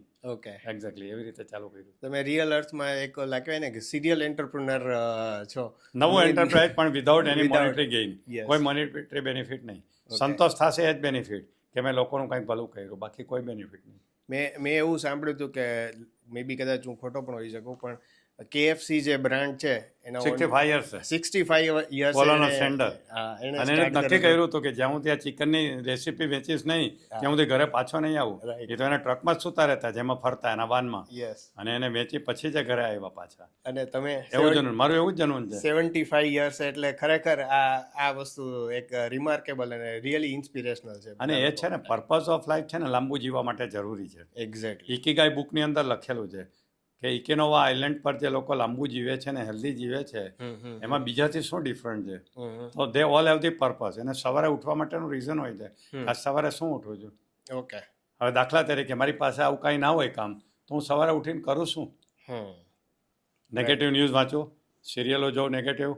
બીજું મારી પાસે કારણ કે પર્પઝ ન હોય, ઉઠવા માટેનું કોઈ રીઝન જ ના હોય, વહેલું ઉઠવાની જ ઈચ્છા ન થાય. હવે જ્યારે હું પતંજલિ યોગસૂત્ર જેવું મિશન લઈને બેસું, પર્પઝ લઈને બેસું, તો સૌથી પહેલાં મારે 5 વાગે ઉઠીને મેડિટેશન કરવા બેસવું પડે, મારે એના વિશે જાણવું પડે. તો લાંબુ જીવવા માટે આ જરૂરી છે. મેં આ એજલેસ બોડીનું જ્યારે શીખ્યો ત્યારે મને ખબર પડી. અમે બહુ બધી રિસર્ચો જોઈ, તેમાંની આ એક મેઇન રિસર્ચ છે you should have a purpose. એટલે આ એ મારો સેલ્ફિશ પર્પઝ છે કે હું પર્પઝ સાથે જીવીશ તો હજુ વધારે વર્ષ જીવીશ ને હું તંદુરસ્ત રહીશ. ઓકે. એવું છે. હું દરેકને કહું છું you should have a purpose of life. Without purpose નહીં જીવવાનું. તો આપણે એને બિઝનેસની ભાષામાં કહીએ, કોઈ બિઝનેસ ઓનર પર્પઝ એટલે એને આપણે ગોલ કહી શકીએ. Goal is what you want and purpose is why you want. Why you want. Okay. તો મારે ગોલ છે કે મારે આખી દુનિયામાં પતંજલિ યોગ સૂત્રનું જ્ઞાન ફેલાવવું. હમ માની લો 10 કરોડ લોકો સુધી, એ મારો ગોલ થયો. Okay. પણ શું કામ? કારણ કે મને ખબર છે કે એમાંથી માનવ જાતનું ભલું થવાનું છે, ઓકે એનાથી મને સંતોષ થવાનો છે. હમ કારણ કે મારો one of the goal was to become a transformation person, hmm જેને યુગ પુરુષ કહેવાય, હમ કે જે લોકોએ કરોડો લોકોના જિંદગી બદલી નાખી ને એને ટ્રાન્સફોર્મેશન પર્સન કહેવાય. અચ્છા તો મારે ટ્રાન્સફોર્મેશન પર્સનનું સેટિસ્ફેક્શન જોઈએ છે કે મેં આટલા લાખ લોકો કે આટલા કરોડ લોકોની જિંદગીમાં પોઝિટિવ બદલાવ લાવ્યો. ઓકે એ મારો પર્પઝ ને Okay. સેલ્ફિક ગોલ. પણ કામ એ કરવું છે. ઇવેન્ચ્યુઅલી એટલે every goal should be back by worthy purpose. જો વર્ધી પર્પઝ નહીં હોય ને તો ગોલ તમને મળશે પણ તમે દુઃખી થશો. કરેક્ટ. તો બિઝનેસ ઓનર્સ જ્યારે ગોલ સેટ કરતા હોય છે કે મારે આટલા $1 મિલિયન કંપની બનાવી છે, આટલા ફોર્ચ્યુન 500માં મારે મારી કંપની બનાવી છે, એની સાથે એ લોકો પર્પઝ કેવી રીતે અસાઇન કરે રાખે ને કે મારે આટલા લાખ લોકોને કામ આપવા છે, રાઈટ એ પર્પઝ થઈ શકે ને. રાઈટ મારે દેશની જીડીપી વધારવામાં મારું કોન્ટ્રીબ્યુશન કરવું છે, કરેક્ટ એ પર્પઝ હોઈ શકે ને. કરેક્ટ સૌજીભાઈ ધોળકિયા ભલે પોતા માટે પૈસા કમાતા હોય હમ. પણ દેશની જીડીપી તો એને કારણે વધી રહી છે ને. રાઈટ. એ ચેરિટેબલ વર્ક પણ એટલું ચેરિટેબલ કરે છે. કરતા જ હોય તો, પણ આ તો કરે છે. કહેવાનો મતલબ કે એની સાથે કરે. હવે જો માણસ ગમે એટલા પૈસા કમાઈને વાપરવા માટે તેની પાસે લિમિટ હોય છે, કમાવાની લિમિટ નથી. લિમિટ નથી હોતી. હું વાપરીને કેટલા વાપરી શકું કહો? મારી પાસે 1000 કરોડ છે તો હું કેટલા વાપરી શકીશ? રાઈટ મારી જે લાઈફસ્ટાઈલ છે જોતા ને હું મારી લાઈફસ્ટાઈલને ટોપ લેવલ પર લઈ જાઉં. માન લો મારો પ્રાઇવેટ પ્લેન બી હોય તો બી હું વાપરીને કેટલા વાપરીશ? બાકીના પૈસા તો ઓટોમેટિકલી ચેરિટીમાં જાય છે. ચેરિટીમાં જ જવાના. તમે માનો કે ના માનો, એ ચેરિટીમાં જ ગયા કહેવાય કરેક્ટ. છે ને. ઓકે. નેક્સ્ટ આપણે જ્યારે કંપની એક્સપાન્ડ કરતા હોય કે ગ્રો કરતા હોઈએ ત્યારે એના માટે ટીમની બહુ જ ખરેખર જરૂર હોય છે. જે આપણા ઘણા જ ગુજરાતીઓમાં તે બધું કામ પોતે કહેવાય ને કે જે સોલોપ્રુનર કહેવાય કે બિઝનેસ ઓનર્સ હોય બધું માથે જ લઈને ફરતા હોય, બધું જાતે જ કરતા હોય. તો એના માટે એક તો ટીમ બિલ્ડિંગ અને ટાસ્ક ડેલિગેશન એ કેવી રીતે એ લોકોએ કરવું જોઈએ? એ બહુ ઇમ્પોર્ટન્ટ છે. હમણાં જ હું એક દિલ્હીના બિઝનેસમેનનું મેન્ટરિંગ કરું છું, પર્સનલ મેન્ટરિંગ. તો એમને એ જ પ્રોબ્લેમ, એની પાસે કાંઈ ટાઈમ જ નથી કારણ કે બધું કામ પોતે જ કરે છે. હમણાં દિલ્હી એમને ત્યાં ગયો એનું કામ કરવાની રીત જોઈ. તમે આ તો ખોટી રીત તમારી છે, બધી ચીજ તમે કરો તો માણસો શું કરશે? એટલે પાવર ઓફ ડેલિગેશન શીખવું પડે એમને, તો જ એમને ટાઈમ મળે. બીજું છે કે બિઝનેસમાં 2 જાતના લોકો હોય, લીડર હોય અને મેનેજર હોય. લીડર એ ડિસાઇડ કરે કે મારે શું કરવાનું છે, બિઝનેસની સ્ટ્રેટેજી બનાવે, અને મેનેજરે એ કામ કેવી રીતે કરવાનું છે એના ઉપર ફોકસ કરવાનું છે. હવે પ્રોબ્લેમ એ છે કે બિઝનેસમેનો સમજતા જ નથી ને 2 રોલ કરતા હોય છે, લીડરનો બી કરતા હોય ને મેનેજરનો બી કરતા હોય છે. કરેક્ટ. મુકેશ અંબાણીએ નક્કી કરવાનું કે આપણે જીઓ લાવવું છે, પછી જીઓ લાવવાવાળા માણસોને શોધી કાઢે, એમ્પ્લોય કરે અથવા તેના ફેમિલી મેમ્બરને આપી દે અને એ લોકો આગળ લઈ જાય. પછી મુકેશ અંબાણીમાં માથો ન મારે, પછી એ બીજા બિઝનેસના વિચાર કરે કે મારે હાલ બિઝનેસમાં જવું છે, મારે રિટેલમાં જવું છે, મારે ક્રિકેટમાં જવું છે, મારે ફલાણે જવું છે. તો આ જો રોલ તમે કરી શકો તો તમે મલ્ટિપલ બિઝનેસ કરી શકો. રાઈટ. પણ જો આપણે દેશી ભાષામાં કહીએ તો સવારે દુકાને પોતે ખોલવાની, સાંજે વધાવવાની પોતે, ઝાડુ બી મારવાનું, ભગવાનનો દીવો અગરબત્તી કરવાની, અને પછી થડા ઉપર બેસવાનું, આખો દી કમાઈ કરવાની, પછી પાછો સામાન મંગાવવાનો, હિસાબ રાખવાનો, રાત્રે હિસાબ કરીને બહારનું બંધ કરીને જવાનું. તો તમે ગ્રોથ ના કરી શકો, બધું પોતે ના કરવાનું હોય. એટલે બિઝનેસમેનને લીડરનો રોલ કરવાનો હોય છે, મેનેજરનો નથી કરવાનો. કરેક્ટ. એટલે ડેલિગેટ કરવાનો હોય. લોકો ડેલિગેશન નથી કરી શકતા એટલા માટે એ લોકો પાછળ લઈ જાય છે કારણ કે બધું કામ પોતે કરવું પડે. તો મારા જે બિઝનેસમેન છે એમને મેં કીધું છે કે તમે 9 રત્ન શોધી કાઢો, હું એને ટ્રેનિંગ આપીશ. બરાબર. એ 9 રત્નને ડેલિગેશન કરી દો, એને જવાબદારી આપી દો, એ કામ કરી રાખશે, તમારે જલસા કરવાના. તમે અત્યારે બધું તમે જ કરો છો. એ કહેવા મને હજી કોઈ મળતા જ નથી. મેં તો કહેતા હો તો હું શોધવાની મદદ કરું. એક એકાઉન્ટનો હેડ હોય, એક સેલ્સનો હેડ હોય, એક પ્રોડક્શનનો હેડ હોય, એક ઓફિસનો હેડ હોય, એક એચઆરનો હેડ હોય. તમારે બીજા સાથે વાત જ નહીં કરવાની. આ 9 રત્નો જે અકબરના દરબારમાં હતા ને એમ તમારે 9 રત્નો શોધી કાઢો. સૌજીભાઈ એમ જ કરે છે, આખો દિવસ ફ્રીના ફ્રી જ હોય છે, એને બધું ડેલિગેટ કરી દીધું, એની ટીમ જ બધું કરતી હોય છે. રાઈટ. એટલે તમારે એ જ કરવાનું છે કે 9 રત્નો શોધી કાઢવાના જો મોટો બિઝનેસ હોય તો, અને તમારે એની સાથે જ વાત કરવાની. આના ઉપર મેં એક બહુ સરસ બુક વાંચી હતી, 1 મિનિટ મેનેજર કરીને. બહુ જોરદાર બુક છે. એના ઉપર હું કોર્પોરેટમાં ઘણીવાર ટ્રેનિંગ બી આપું છું કે તમારે 1 મિનિટ મેનેજરનો રોલ કરવાનો. એમની સાથે થોડી વાર માટે મિટિંગ કરવાની, આખા વીકનું કામ સોંપી દેવાનું, લખાવી દેવાનું, પછી શાંતિથી ઓબ્ઝર્વ કરવાનું. 1 minute goal setting, 1 minute praising અને 1 મિનિટ રેપ્રિમેન્ટ, બસ 3 જ વસ્તુ કરવાની. તો આ કરે ને તો બિઝનેસમાં આગળ વધી શકે, પણ બધું કરવા જાવ તો ના થાય. રાઈટ. આપણે ત્યાં એ અને ટીમ સરસ બનાવવી પડે ને એને મેન્ટેન કરવી પડે. Exactly. સૌજીભાઈની ટીમ એવી છે. સૌજીભાઈને એટલે એક્ઝામ્પલ આપું છું, મેં એને બહુ ક્લોઝલી ઓબ્ઝર્વ કર્યા છે. હમ. એની 10,000 લોકોની ટીમ છે, પણ એ ચેલેન્જ કરે કે અમારા એક પણ માણસને તમે ઉઠાવીને ના લઈ જઈ શકો. ઉઠાવીને એટલે લાલચ આપી. લાલચ આપીને. એટલે બીજી કંપનીવાળા કરતા હોય ને એના સારા માણસને Right, ઉપાડે. right. એ કે હું ચેલેન્જ કરું છું, બોલો તમે લઈ જાઓ. કારણ કે એને ટીમને એટલી હેપી રાખી છે કે એટલા બધા વફાદારીથી કામ કરે છે કે સૌજીભાઈને ચિંતા કરવાની જરૂર જરૂર જ નથી. નથી. એટલે એવો વિશ્વાસનું વાતાવરણ પેદા કરીને તમે એફિશિયન્ટ ટીમ રાખો ને એટલે તમે બિઝનેસને નેક્સ્ટ લેવલ પર લઈ જઈ શકો. લઈ જઈ શકાય. That is what is actually needed for the real growth અને સ્કેલિંગ માટે તમારે. Definitely. એટલે એ એફિશિયન્ટ ટીમ મેનેજમેન્ટ જરૂરી છે. સાથે સાથે હવે આજની સાથે સાથે એ જે નવરત્ન રાખ્યા એ નવરત્ન માટે ઓટોમેશન સિસ્ટમ્સ હા, એમાં ઓટોમેશન આવી આવી શકે છે. શકે. એ વસ્તુ પણ એટલી જ જરૂરી એમઆઈએસ મોસ્ટ ઇમ્પોર્ટન્ટ છે. છે. રાઈટ. હું દરેક જગ્યાએ એક્ઝામ્પલ આપું છું કે આથી 20 વર્ષ પહેલાં હું ભરૂચમાં ખરચ કરીને ગામ છે, ત્યાં બિરલા સેલ્યુલોજી કરીને કંપની છે, એના પ્રોજેક્ટ મેનેજર મારા ફ્રેન્ડ હતા. એટલે મને પ્રોગ્રામ માટે બોલાવેલો. પ્રોગ્રામ પછી અમે ડિનર લેતા હતા, તો મેં બધે ઇન્ક્વાયરી કરી. મેં તો કંપની કોની છે, તો કે આદિત્ય બિરલાની. મેં તો કેટલું પ્રોડક્શન છે, તો કે 750 કરોડનું. શું બનાવો છો, તો કે સેલ્યુલોઝ બનાવી. મેં સેલ્યુલોઝ ક્યાં વપરાય, તો કે આમાં વપરાય. મેં તો નેટ પ્રોફિટ કેટલો થાય, તો કે 150 કરોડ રૂપિયા 750ના પ્રોડક્શનમાં. એટલે મેં કીધું તો આ કંપની તો આદિત્ય બિરલાની છે, તો એ મુંબઈ રહે છે, તો અહીં ભરૂચ કેટલી વાર આવે? વીકમાં એકવાર આવે, વીકમાં 2 વાર આવે, મહિનામાં એકવાર આવે.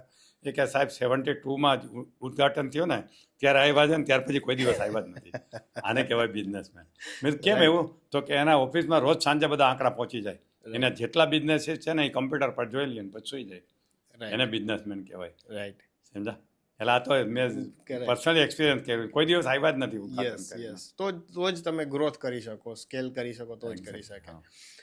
સાથે આંકડાની વાત કરો છો, પૈસા ઇમ્પોર્ટન્ટ છે દરેક બિઝનેસમાં. આપણે જ્યારે પર્સનલ ફાઇનાન્સની એવી વાત કરતા હોઈએ છીએ ત્યારે બધા એવું પણ કહેતા હોય છે કે તમારે પેસિવ ઇન્કમ પણ હોવી જોઈએ. તો બિઝનેસમાં બી આપણે શું કોઈ પેસિવ ઇન્કમ હોવી જરૂરી છે? બિલકુલ બિલકુલ. કેવી રીતે? પહેલી વાત તો એ છે કે ઘણા બિઝનેસમેનોને ખબર જ નથી હોતી કે બિઝનેસ ફાઇનાન્સ અને પર્સનલ ફાઇનાન્સ વચ્ચે એક ફાયરવોલ રાખવી જરૂરી છે. એ ના રાખો અને બિઝનેસ ફેલ થાય એટલે ઘરના લોકો રસ્તા ઉપર આવી જાય. રાઈટ. સુસાઇડ કરવાનો વારો આવે. યસ. એવા કેટલાય એક્ઝામ્પલ છે. યસ. મેં સાંભળ્યું હતું કે અનિલ અંબાણી કોર્ટમાં બોલેલા કે મારું દેણું ભરવા માટે હું મારી વાઈફના ઘરેણાં વેચું છું. રાઈટ. તો એનો મતલબ કે તમે પર્સનલ ફાઇનાન્સને મેનેજ કર્યું જ નથી. તમારે બિઝનેસનું દેવું ભરવા માટે બૈરીના ઘરેણાં વેચવું પડે, એનો મતલબ તમે કંઈક મોટી ભૂલ કરી છે. રાઈટ. સમજા? કરેક્ટ. એટલે મેં ઘણા લોકોને જોયા છે કે પર્સનલ ફાઇનાન્સનું નથી કરતા. ને પર્સનલ ફાઇનાન્સમાં ખાસ કરીને એની એક એવી પેસિવ ઇન્કમ હોવી જોઈએ કે બિઝનેસ ઝીરો થઈ જાય ને તો પણ એનું લિવિંગ સ્ટાન્ડર્ડ જરાય ઓછું ના થવું જોઈએ. રાઈટ. એ કરવું જોઈએ. અમે શીખવીએ છીએ બિઝનેસમેનોને કે તમારી પેસિવ ઇન્કમ આટલી આવી રીતે હોવી જ જોઈએ. તમે ગમે એટલું કમાતા હોય. રાઈટ.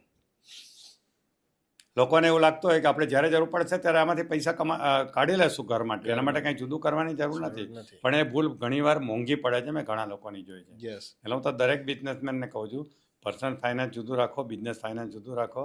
કોઈ પણ ભોગે પર્સનલ ફાઇનાન્સમાંથી પૈસા બિઝનેસમાં ના જવા જોઈએ. અને પર્સનલ ફાઇનાન્સમાં ખાસ કરીને પેસિવ ઇન્કમ એવી ઊભી કરવાની. એક્ટિવ ઇન્કમ એટલે આપણે જે બિઝનેસમાંથી કમાઈ છીએ, પેસિવ ઇન્કમ એટલે જે ઇન્વેસ્ટમેન્ટ કર્યું છે એમાંથી. રાઈટ. તો હું એવા ઘણા બિઝનેસમેનને ઓળખું છું કે જેણે 10-20 દુકાનો બનાવી લીધી છે અને ભાડા આપે છે અને એનો બિઝનેસ બી કરે છે. ભાડામાંથી એનું ઘરનું બધું ટેકન કેર ઓફ થાય છે. એવા ઘણાને ઓળખું છું. અથવા એને શેર માર્કેટમાં રોક્યા છે અથવા એફડીઓ કરેલી છે કે જેને કોઈ દિવસથી ટચ નથી કરતા. તો પેસિવ ઇન્કમ બહુ જ જરૂરી છે. હું તો ઘણી જગ્યાએ કહું છું કે 2 જાતના દીકરા હોય છે, એક એકચ્યુઅલ સન ને બીજો વર્ચ્યુઅલ સન. એકચ્યુઅલ સન જે તમારા શરીરમાંથી બનેલો છે એ કોઈ દિવસ તમને દગો દેશે, પણ પેલો વર્ચ્યુઅલ સન દગો નહીં દે. રેમન્ડનો એક્ઝામ્પલ છે કે એકચ્યુઅલ સને દગો દીધો. પણ જો તમે પર્સનલ ફાઇનાન્સ મેનેજ કર્યું હોય, ઇન્વેસ્ટમેન્ટ એવી રીતે કર્યું હોય જેને હું વર્ચ્યુઅલ સન કહું છું, જેનો કંટ્રોલ પોતાની પાસે હોય, તો દીકરો કાઢી મૂકે તો તમારે ટીવી સામે જઈને કહેવું ના પડે કે મારો દીકરો નલાયક છે. બરાબર. તમે તમારા પર્સનલ ફાઇનાન્સથી તમે તમારું જિંદગી સરસ રીતે જીવી શકો, ઇજ્જતપૂર્વક જીવી શકો. બાગબાન પિક્ચરમાં અમિતાભે ભૂલ કરી હતી ને, એ ઘણા લોકો કરતા હોય છે ને પછી બિચારા થઈ જતા હોય છે. એટલે પર્સનલ ફાઇનાન્સ તો બહુ જ જરૂરી છે પ્રોટેક્ટ કરી રાખવું. જેમ મોટાભાગના બિઝનેસમેનોને ખબર નથી હોતી ને નથી કરતા હોતા. તો આ બધું હું તો શીખવતો હોઉં છું. મારું ધન્ય વાવતર કરીને બુક છે, એમાં બધી વસ્તુઓ અમે લખી છે. ઓકે. એટલે બે સન હોવા જોઈએ, એકચ્યુઅલ સન અને વર્ચ્યુઅલ સન. ઓકે. એકચ્યુઅલ સન દગો દે તો દુઃખ ના થાય, એટલા માટે વર્ચ્યુઅલ સન તૈયાર હોવો જોઈએ બેકઅપમાં. રાઈટ. હે ને? મારા સનની ઇન્કમની કોઈ જરૂર નથી. મારો વર્ચ્યુઅલ સન એટલો પાવરફુલ છે કે હું જીવીશ ત્યાં સુધી એમાંથી જ મને સપોર્ટ મળી રાખશે. પેસિવ ઇન્કમ એટલી રાખી છે. રાઈટ. એવું છે. ઓકે સર, તમારી પાસે આટલું બધું વિશાળ નોલેજ છે, આટલા over the period of years તમે બધું ગેઇન કરેલું છે. સપોઝ આ જ નોલેજ તમારી પાસે અને અત્યારની ટેકનોલોજી, તમે જ્યારે સ્ટાર્ટ કર્યું ત્યારે તો આવું ઇન્સ્ટા ને સોશિયલ મીડિયા ને બીજી કોઈ ટેકનોલોજી હતી નહીં.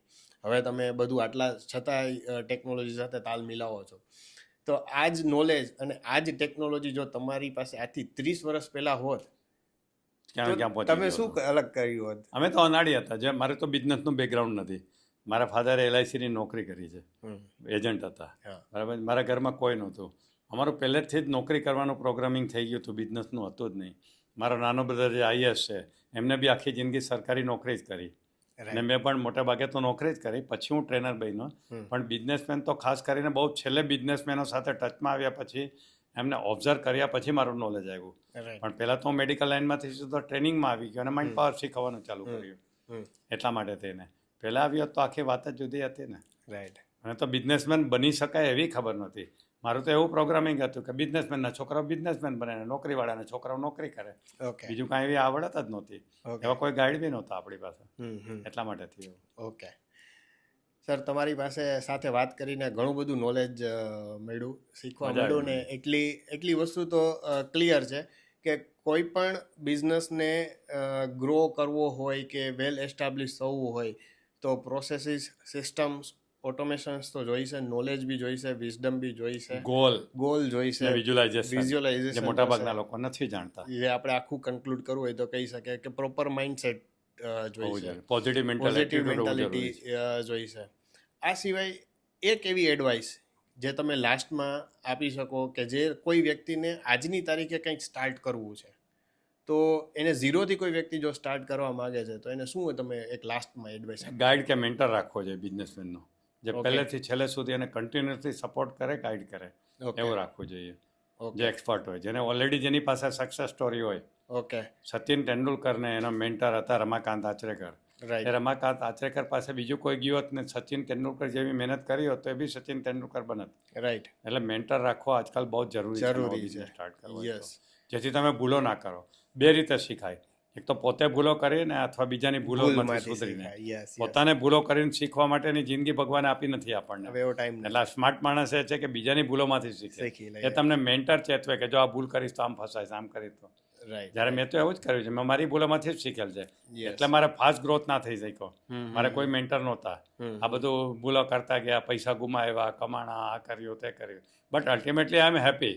તમે પણ અત્યારે જો પહેલેથી કોઈ ગાઈડ મળ્યો હોત મને તો કદાચ મારું આખું અત્યારે ભવિષ્ય જુદું જ હોત. હજુ આનાથી વધારે નેક્સ્ટ લેવલ પર હોત. હા, નેચરલી. એટલે ગાઈડ હોવો જરૂરી છે. બધા બિઝનેસમેન કહું છું, પર્સનલ તમારો કોઈ મેન્ટર રાખો જે તમને નેક્સ્ટ લેવલ પર લઈ જાય. Okay, thank you sir. તમે આ અમારી ચેનલ ઉપર આવી અને સરસ નોલેજ આપ્યું અમને બધાને, અને અમારા જે યંગ એન્ટરપ્રિનર્સ છે એમને આઈ એમ શ્યોર કે એમને તમારામાંથી કંઈક જાણવા મળશે, તમારી સ્ટોરીમાંથી અને તમારા આ બધા વિઝડમફુલ લેક્ચર્સમાંથી પણ બધું ઘણું શીખવા મળશે. Thank you so much. Thank you Hardik, thank you. મજા આવી ગઈ. થેન્ક યુ દર્શક મિત્રો. થેન્ક યુ સો મચ આ એપિસોડને એન્ડ સુધી જોવા માટે. પ્લીઝ કમેન્ટમાં અમને તમારા ફીડબેક જરૂરથી જણાવજો, અને હા, એ પણ જણાવજો કે હવે તમે નેક્સ્ટ કયા ગેસ્ટને સાંભળવા માગો છો. અને જો આ એપિસોડે કંઈ પણ વેલ્યુ તમારી લાઈફમાં એડ કરી હોય તો આ વિડીયોને લાઈક કરી ચેનલને સબસ્ક્રાઈબ કરજો, અને આ વિડીયો એટલીસ્ટ એક એવા વ્યક્તિ સાથે શેર કરજો કે જેને આ કન્વર્ઝેશનમાંથી કંઈક શીખવા મળે. Thank you so much.